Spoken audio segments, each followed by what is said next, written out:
So I'm splitting a fish basket with Mrs. Chef, and it's very delicious. I've got my half over here, but very good. I was talking to the lady about rising food costs. She was talking about how much it costs for fish right now. She breads her own and all, but she buys the fish pre-filleted.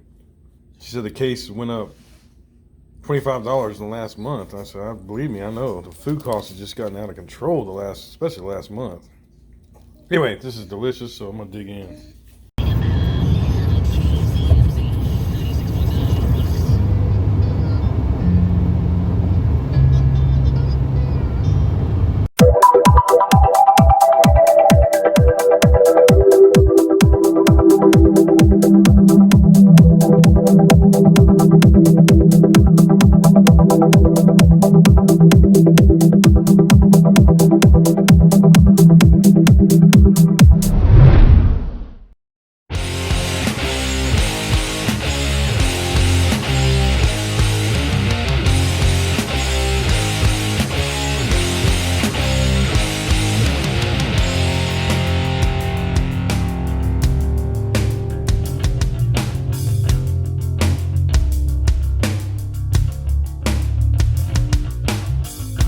Oh, I've been blessed with this stress. There's no excuse for my foolishness. One more turn the wrong way, my own fault, but you're the one who paid. Oh, I can't take one more mistake. I heard another one, I think I'm going insane.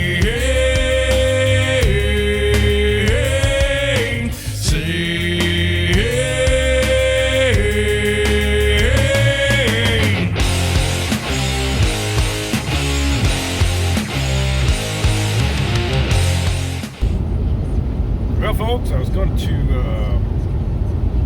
live stream actually for a couple hours from Sinla up to Shreveport, but my windshield mount broke, and I tried to put a towel there and hold the phone that way against the towel, and it kept falling over. So maybe next time I'll get a new windshield mount, do a live stream. It's been a while.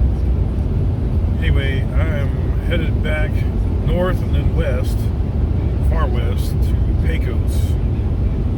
Somewhere around there. Anyway, yeah, we will probably pick this up tomorrow from West Texas. So people always ask about gas prices, and in Texas it was $2.74, I believe, something like that. So I filled up, and that cost me about $70 or so. Here in Louisiana, the gas prices, the cheapest I found was $2.97, $2.98, something like that. So the pump I just stopped at $75. It doesn't let you go past $75, which they're gonna have to fix that soon. The way prices are going up. So it only got me 3/4 of a tank. So I guess in Louisiana it would cost me somewhere around $98, $95 to fill up.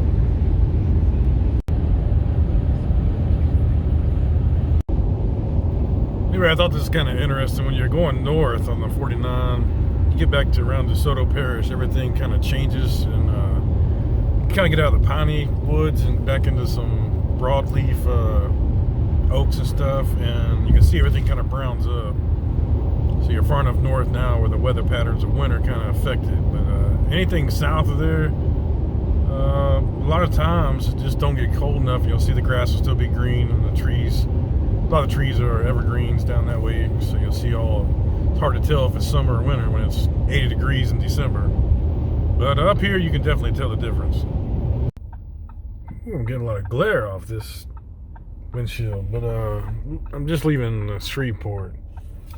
Stopped by for about 30 minutes, Sam's Town Casino, and I lost $40, but it's amazing how far that place has fallen from back in its glory days. It used to be Harrah's way back when. So somebody asked me, Chef, what is eggnog made out of? And I did a lot of research there, and I found out it's actually made from gingerbread man, Seaman. And it's some kind of milking process they use. I've been so busy I forgot to show you what the sample man brought by last week, or 2 weeks ago now. Tater tumblers. So what this is you can make up like a mix of something, roll it in these shoestring potato type thing, and deep fry it. So, yeah. I'll check those out down the road here. See if it's something we might be able to use. And brought me some panko gluten-free, so that way if you want something breaded and you got the damn gluten-free stuff going on, not a problem. They also brought me this here. What's that? Bulliards cayenne pepper sauce, original, premium. So yeah, we'll have to check all that stuff out. So I'm reading this one a little carefully here, and a little more careful, and it's saying that this is actual an appetizer, potato appetizer. Now he gave me a bag that was something you just toss the potato flakes on the outside to fry it, but I think somebody already grabbed that bag. This has been sitting in my office for 2 or 3 weeks now, and there was like 4 or 5 things in there, and today there's only 3, so somebody got a hold of me. Probably thought if I wasn't gonna mess with the samples, they'd do it themselves. Anyway, we'll check them out next week. Well, howdy, folks, from the depths of Texas.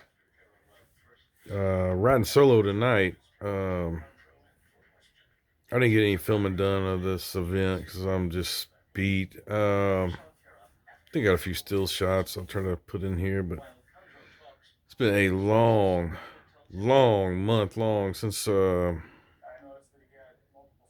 man, this has been running and gunning since Thanksgiving, and I am ready for a little bit of downtime, man. It's been just incredibly busy.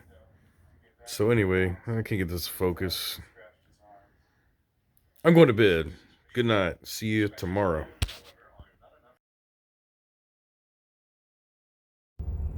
But howdy, folks. I just made it back to Louisiana after going way west, and now I'm back east.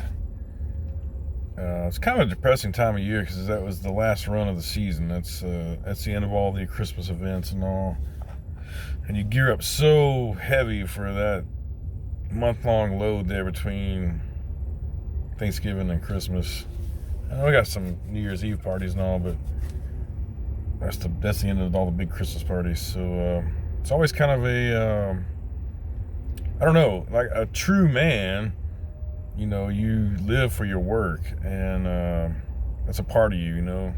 Not like these soy boys out there, but it's like, it's installed in you to be the best you can be and productive as you can be. And it's just, after you get through that big push and back down, it's kind of I don't know, it's weird to say, it's kind of like a depressing feeling because, you know, you've done it and it's over.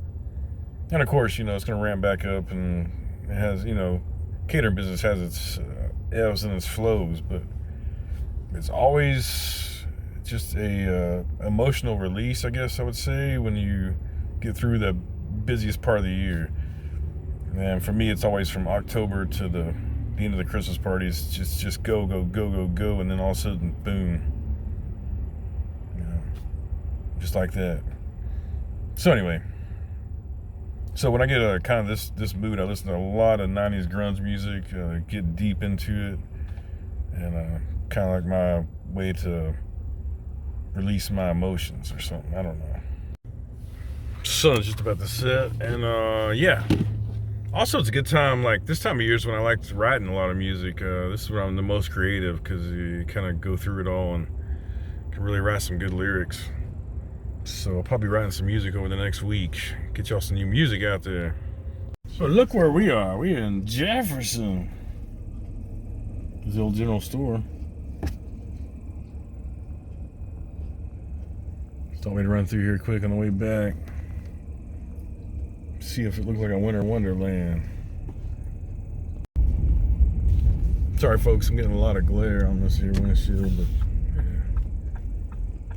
yeah. Maybe go out the window.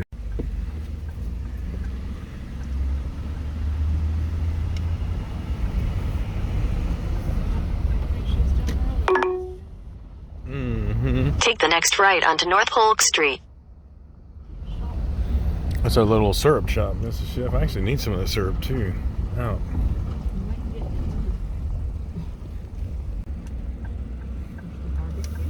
In a quarter-mile, turn left onto Texas 49 West East Broadway Street. Signs for US 59 business.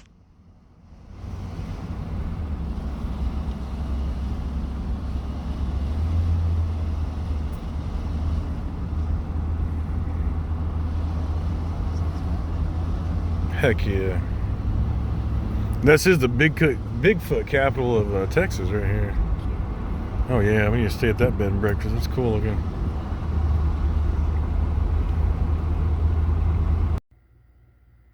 Well, just like that, it's 12:30 at night, and we are back at home. You glad to be home, Mrs. Chef? Yes. You've been in Louisiana all week, and I've been out there twice now in the last week. A lot of dab drivers and craziness. Anyway, thanks for joining us, and yeah, it's time for a little downtime. So happy holidays, everybody, and we'll see you maybe next year.